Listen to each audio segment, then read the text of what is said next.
Welcome to the Living the Dream podcast with Curveball. If you believe, you can achieve.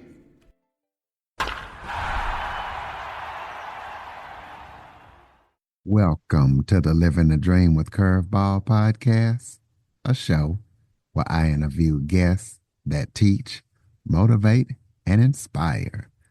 Today, I am joined by author, or artist, writer, and musician, Sasha Mereu. Sasha has performed around the world in over 1,000 stages, including a run on Broadway in 2016. Sasha labels himself the self-styled punk rock Willy Wonka. So we're going to be talking to him about his amazing performances and everything that he's up to and what he means by being that self-styled punk rock Willy Wonka. So Sasha, thank you so much for joining me. Absolutely. My pleasure. Thanks for having me. Why don't you start off by telling everybody a little bit about yourself? Certainly. Well, I'm currently located in Portland, Oregon, in the Pacific Northwest, and I am. You gave an amazing introduction in terms of the sorts of things that I've done. I've lived a lot of life, and I'm excited to live a bunch more. My current project deals with music, although I'm an open book and able to talk to you about anything and everything you'd like to know about creativity and incorporating that into your life and what the various careers in the arts have been and the state of the music industry currently and what's happening with musicians and my current project, which is called Fairvu. That is Fairvu. Where we are looking at building a digital platform which will enable musicians to be able to create new revenue streams and survive a little bit better than they are now in the digital streaming world that we have created. Well, being an artist myself, that would be great. One thing I did forget to mention in the intro is that you talk about how you are the chaos between the intersection of music and theater. Tell us what you mean by that. Absolutely. So, theater is a huge part of who I am and my background. One of my bachelor's degrees is in theater performance, and I have been a musician for 25 years and professionally in the industry for about 20. And interestingly enough, very rarely have those two interests intersected together.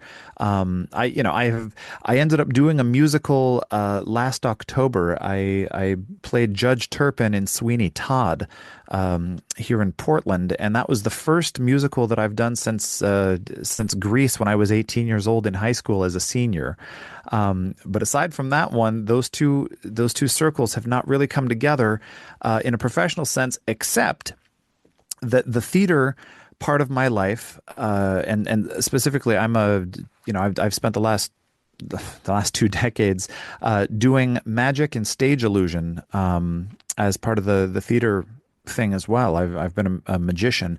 The theater aspect of my life has informed my performance and the way that I look at doing music, actually. And so the creating chaos at the intersection of theater and music together is pretty much every time I step on stage. It's not one or the other. It's always there with me, and that creates for a unique and fun experience, not just for me, but hopefully for the audiences that I get to perform for.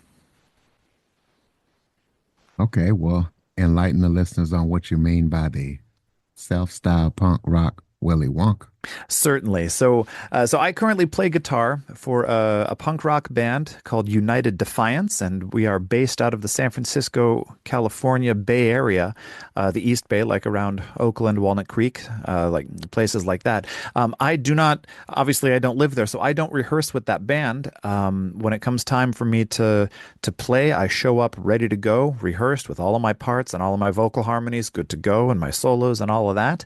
And when we hit stage, it's the first time that we've all played together since the last gig that we had. And sometimes that's weeks, sometimes that's months.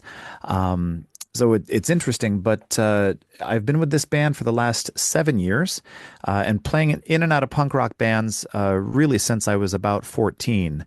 And Willy Wonka is such an image for me in terms of a character because Roald Dahl wrote the original book Charlie and the Chocolate Factory, and the character of Willy Wonka is this kind of crazy inventor who quite obviously plays, marches to the rhythm of his own drum. And I was deeply touched by the original movie Willy Wonka and the Chocolate Factory that had Gene Wilder, and I loved it as a kid. And there was a scene in it, the first time that Willy Wonka is actually seen by the camera. He's coming out of the candy factory, and he's limping, and he has a cane and looks very old and feeble and infirm. And then he falls forward and ends up into a roll and jumps out of it, and everyone bursts into applause. And in an interview, Gene Wilder was talking about how that particular instance, that was something he came up with and added to the film. That was not in the original script. In fact, that was the condition for him to do the movie. And the director said, let me get this straight. Like, if we don't let you do this scene, you're not going to do the film. And he said, that's exactly correct. Because everything that character does now after that initial introduction, the audience doesn't know whether or not to trust him. And there's a very electric, interesting, curious energy that goes along with that. And that is sort of the summit, the apex that I aspire to when I perform. I'm not one of those shoegazing musicians who sort of does not acknowledge the audience or looks above their heads. I love to make eye contact with each and every one. I sing to people. Within the first two songs, usually I am down in the audience, high-fiving everyone and welcoming them and singing to them, and they never exactly know what to expect. Sometimes there's props and balloon animals appear out of nowhere. Sometimes the costumes are all over the place, and so it's very chaotic, but it's a high level of art that I like to put into the performance that we're putting together. It reminds me of Willy Wonka, and that is a fun image for me to sort of embody on stage. That would be my on-stage character. Okay, well, speaking of on stage, you performed in over 1,000 stages across the world, including that run on Broadway in 2016. So, kind of tell us about that and how that felt. Absolutely. So, Broadway is the that's the height of every actor's dream, of every actor's career, is doing a run there. I was incredibly fortunate when I was quite a bit younger. My dad showed up one afternoon, from work, and I was playing basketball in the driveway, and he said, "Hey, do you want to go and see a magic show?" And I have loved magic since I was a kid, and I was like, "Absolutely, let's go check it out." And the show that we went and saw, it was down in Reno, Nevada. I grew up around Lake Tahoe, way up in the mountains there near the ski resorts. And so we went down to Reno, and the show was called Carnival of Wonders, and it featured three magicians, Mark Kalin, Ginger Kalin, so a married team, and a guy named Jeff Hobson. And they had created a carnival with all of the different sections of the carnival, the Tunnel of Love, the House of Horrors, the Illusionarium, all of that stuff, but with magic and stage illusion. And it absolutely blew my mind. And I remember turning to my mom at the end of the show and telling her, like, I had no idea humans were capable of doing something like that. And two, I said, one day I'm going to work with them. And sure enough, I've been working with Mark and Ginger Kalin for the last 20 years. We've toured the world together, and it was under that partnership that I was able to go and do the run on Broadway. So the show that we did was called The Illusionists, Turn of the Century, and it was essentially a recreation of the kind of magic show that you could have seen around about 1903 during what is called the golden age of magic, which is when all of the big famous performers, obviously Harry Houdini, but also Thurston and Keller and Chung Ling Soo, Alexander Herman, that all of those very famous performers were active. And so the show itself, it was done in two acts, and it featured performers, all of which who had between 25 to 50 years of experience and who had been doing that for their entire lives. And it was done as a period piece. So period sets, period costumes, large fake mustaches that were very braggadocious and emblematic of the time. And it went on to be the highest grossing magic show in Broadway history, actually. It was an amazing time. And, for the 2016 holiday season in between Thanksgiving and New Year's Day, I got to live and work in New York City. I lived just next to Hell's Kitchen on 43rd and 8th. And, Times Square was essentially my office. We were at the Palace Theater, and it was an absolutely insane and wonderful time in my life. Being able to engage in magic. Houdini had performed in that theater himself, 90 years prior to that. It was really surreal and wonderful. And I'm deeply grateful for having had the experience. And, everything that got me there is attention to detail and being passionate about what I did. Well, congratulations on that. Thank you, sir. I know in the beginning you mentioned you wanted to talk about the state of the music industry right now. So tell us your opinion on that, and then kind of tell us a little bit more about, if you can, your digital platform that you're creating. How it's going to work and all that stuff. Yeah, absolutely. So I've come to a point in my life. So I'm 43 now, and so I'm old enough to have seen the music industry change a couple of different times, but fundamentally it was Napster that changed everything. When we started to go peer to peer and doing file sharing, and you could listen to music for free without purchasing it, and it was even before that, where you couldn't purchase songs just by themselves unless it was a single that had been officially released. Back in the day, you had to buy the record, you had to buy the CD, you had to buy the cassette, and you would listen for the song that you liked, but you had access to the entire concept of what that artist had put out as a complete piece of art. And Napster changed everything, and as soon as that got taken down, it was immediately replaced by Kazaa and by LimeWire. And it's like we had let the genie out of the bottle, and now people were able to listen to just the songs that they liked and ignore the rest of everything, and then they didn't have to pay for it. And this was really a turning point for the music industry, because where we are now is that record sales essentially are a thing of the past. People do still buy records, but it is not something that a professional musician can rely on to be able to pay the bills. It used to be you would write the record, you would record it, and then you would go out on tour, and you would sell copies of it, and you would tour and play live in support of that particular record, and you'd sell merch. And while you were out on tour, you would write some more songs and write down sort of the experiences of what's happening and process that. And by the time you came back in off the road, you had some ideas at least of what the next record was going to look like, and you would put those songs together, and the cycle continued. And now, because people are not buying records in the numbers, anywhere even close to what they used to, because they're getting everything for free on Spotify or Apple Music or Google, any of those particular platforms, you can only make money really by touring. And post-COVID, the cost of touring has absolutely skyrocketed and is preventing a lot of musical acts from even engaging in that. Certainly when it comes to doing international contracts, lots of American artists simply can't afford the visas and everything that it takes now to go over to Europe, and same with European artists trying to come over here. So with that sort of being the backstory, my partner, my co-founder, his name is Telson. He's a middle school friend of mine. We met in middle school band of all places, and have stayed in touch this whole time.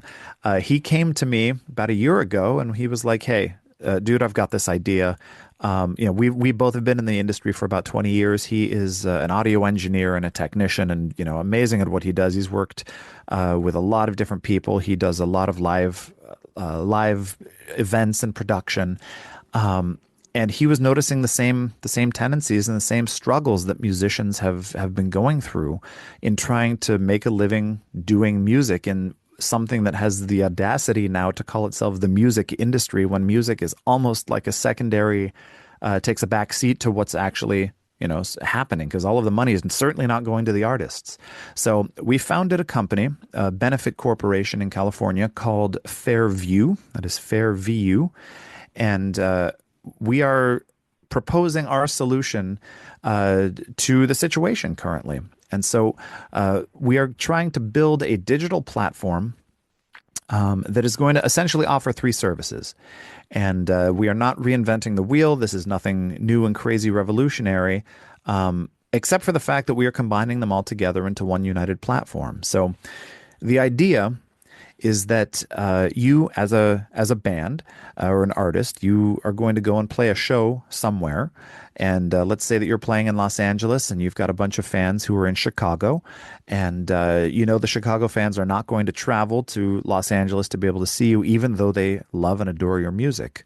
Well, using our platform, you will be able to throw a video camera on your live performance and then through our platform, live stream that concert back to any of your fans anywhere in the world, essentially, and charge digital tickets to see that particular stream. And we are not going to set prices as to what we think your music is worth. This is just going to be between you and your fans. And even it doesn't have to be a huge, crazy price. It could be something fairly low, even if it's just $1. If you have an extra 50 people who are able to virtually attend that show in Los Angeles from Chicago or elsewhere, that's $50 that would be going directly to the band instead of to a middleman, a distributor, a record label, something like that, who is going to be taking 85 to 90% of what you're doing. We are going to be letting you keep 90% or thereabouts of what's going on, and take a small fee for that to be able to run the company. But essentially, we want to create connections that are deep and meaningful in between bands and their fans, and allow musicians to monetize what they are already doing directly to their fan base for support. We're also going to offer media on demand for storage for previous shows, and there's going to be an e-commerce storefront which will allow you to sell merchandise as well.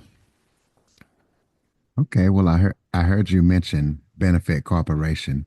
Mhm. Explain to the listeners what a benefit corporation is. Yeah, absolutely.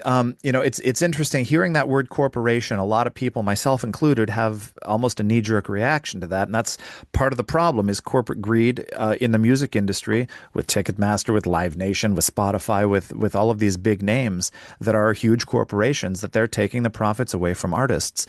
A benefit corporation is a little bit different, and this is something that is fairly new in terms of the business scene. My business partner Telson is much more well versed in the business side of this, but I've got this and I'll take you through. So, a benefit corporation is required by law to announce their what are called benefit purposes, and they have to balance profit, which essentially a corporation is designed just to create profit. They have a board, and the board, answers to the shareholders, and the shareholders just get more and more money. It is required to balance profit with being a direct benefit and support to its community through these particular benefit purposes. So in our case, we identified 6 things that we want to do, and at the end of every year, we need to come together and have a meeting, and we need to prove on paper that we are fulfilling these benefit purposes, which are to aid and benefit society as a whole and our particular communities. And so it's a decent balance to do that. Patagonia is another example of a benefit corporation. They are helping out the environment and their community while they are also doing business and making a profit. And so it's a different kind of a way. Corporations don't need to be these sort of evil, faceless things. We are all about transparency and integrity in doing so. All of our meetings are live streamed, publicly available, so that you can see exactly where money is going and what's happening, and it's not just sort of disappearing up someone's sleeve into pockets or offshore funds or whatever it is. So for people wanting to support, Fairvu and everything that you and your company are up to, Mhm. how can they do that? Amazing question. Thank you for the setup on that. So, we are currently in our fundraising stage. We've got the company up and running. We have a team of full stack developers and software people who are standing by. We just need to find the funding to be able to build the software to make this thing happen. It's going to take us around $1 million to get to beta, maybe slightly more. And so, how we are doing this initially, we had put together a whole pitch deck, and we were going to go to a couple of investors and say, hey, if four of you can give us $500,000, that would be helpful, and we can get this thing put together.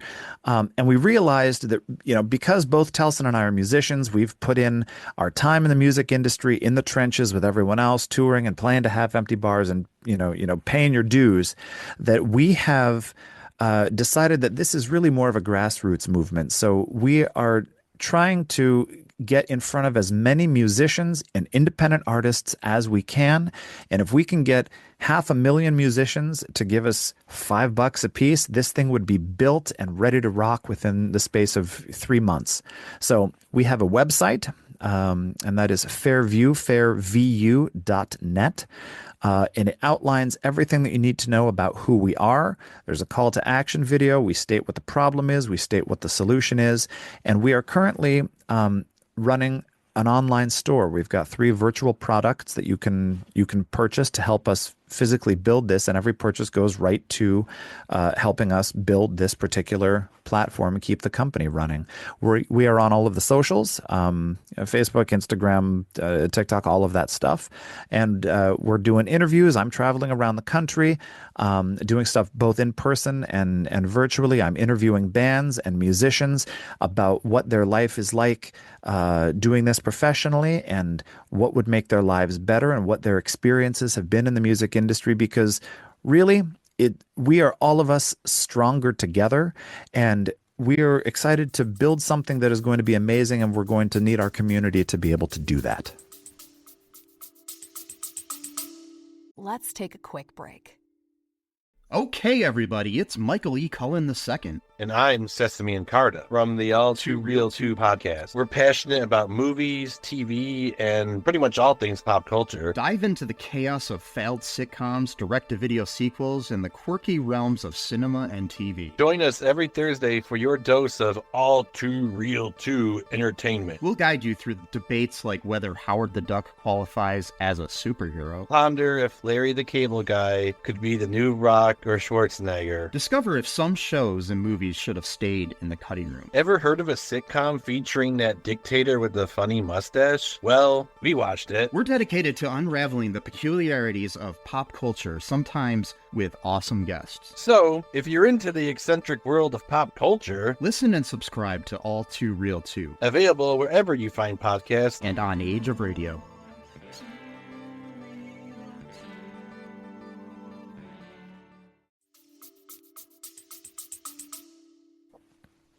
Well, sounds like you're up to a lot, but tell us about any other upcoming things that you're up to that the listeners need to be aware of. Oh, absolutely. So we've got Fairvu also has a YouTube channel where we record those interviews and do them as video. We also do a series called A Healthy View, VU, where I go and do something good for my health, whether it's exercises, a plank or squats, or I run or do a cold plunge or whatever it is. And I do that while listening to music and sort of reviewing what I hear and giving bands that are underexposed some exposure and some love, and try to drive some traffic over to their site. And we're just trying to make sure that people love the artists that they support, and they support the artists that they love. So that's what's going on in terms of Fairvu. And I don't know if you're talking about in addition to that with me as a creative outside of the context of that or not. But that's let us know what you're up to as well.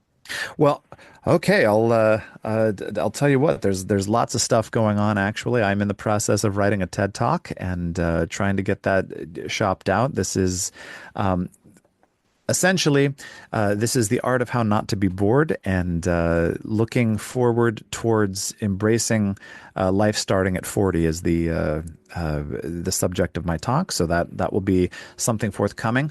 I also do a podcast myself, but it's not this sort of a format. It's more like a radio drama. So I'm a writer, a writer of short stories and of plays. And I have started a podcast called Magoosh Medrick, Vampire Hunter. And this is it's like an old-fashioned radio drama where you have the story and it's narrated, but all of the voices and dialogue are done through voice acting, a lot of them with me. Sometimes I hire actors to do that. All of the sound effects are there. There's music. Danny, the drummer for United Defiance, actually is an incredible musician in his own right, outside of the context of that band. And he has composed the theme, and I work with him whenever I need music done for that. And this particular show, Magoosh Medrick, it's a dark comedy about a vampire hunter who is essentially horrible at his job, but incredibly lucky, almost like an Inspector Clouseau type person. So he will walk into a town and it's filled with vampires or werewolves or ghosts or demons or imps. It's kind of a gothy type thing with like Monster of the Week vibes.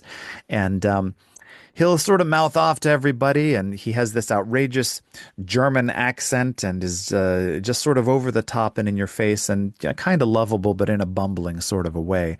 And then when everything comes to a head and the battle starts, he essentially closes his eyes, and then everything goes wrong. But it goes wrong in exactly the proper sequence so that when he opens his eyes, everybody else is dead except for him. And he's good to do that. I will say it's a fairly violent show, but done very tongue-in-cheek, sort of like Monty Python and the Black Knight, that kind of over-the-top sort of violence. And it's a lot of fun. It's a lot of quirky, strange writing. So he's on YouTube and Spotify as well.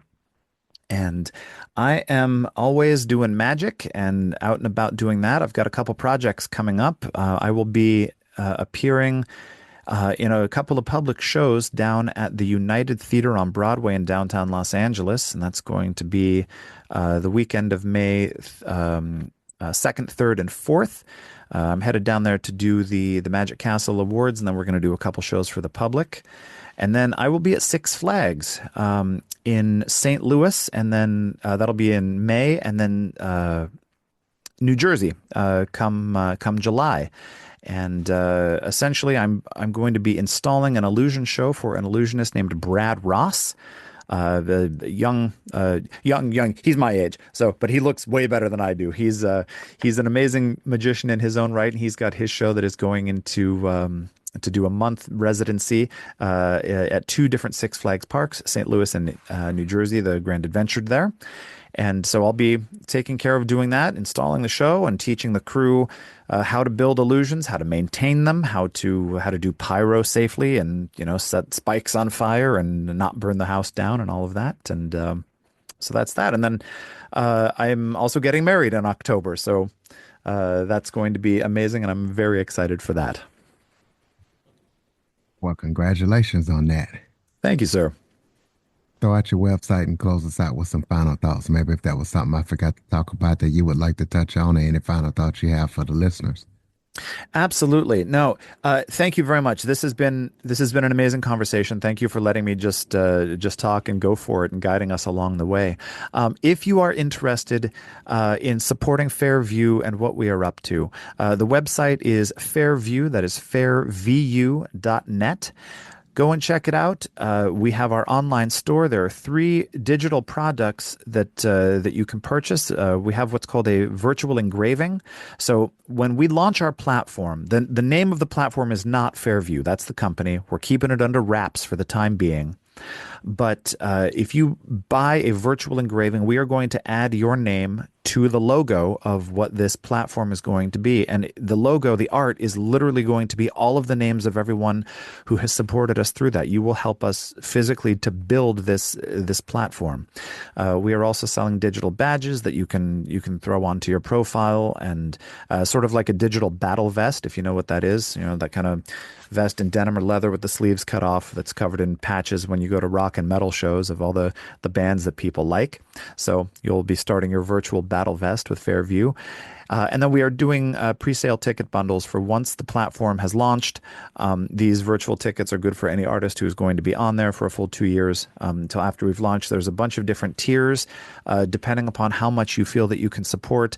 The lowest is $5. We would love to be able to help build this thing. And even if you can't swing $5, we totally get it, because things are very expensive these days. You can sign up for our mailing list, and we'll give you 5 virtual tickets for free just for supporting that and becoming part of our community. So have a look at that. Please check out our videos on YouTube. And I know that you hear this all the time. You can like, subscribe, follow us on the various socials, and we will see you out there. And if you're a band or a musician, I would love to interview you. So hit us up, get in touch with us. Sasha at fairvu.net. That's my email. And I'd love to chat with you and spread the word and go from there and hear about what you guys are up to. And Curtis, thank you so much for your work. You run a great show here. Well, I appreciate it, and I definitely need to hit you up for one of those interviews. And listeners, you're going to hear this from me again. Like, subscribe, share this episode to as many people as possible, especially anybody who can support Fairvu or any other musicians out there. Check us out on your favorite podcast platform. Visit www.curveball337.com for more information on the Living the Dream with Curveball podcast. Thank you for supporting the show. And Sasha, thank you for all that you're doing for musicians. And thank you for joining me. Absolutely. My pleasure. Thanks so much. Have a good one. For more information on the Living the Dream with Curveball podcast, visit www.curveball337.com. Until next time, keep living the dream.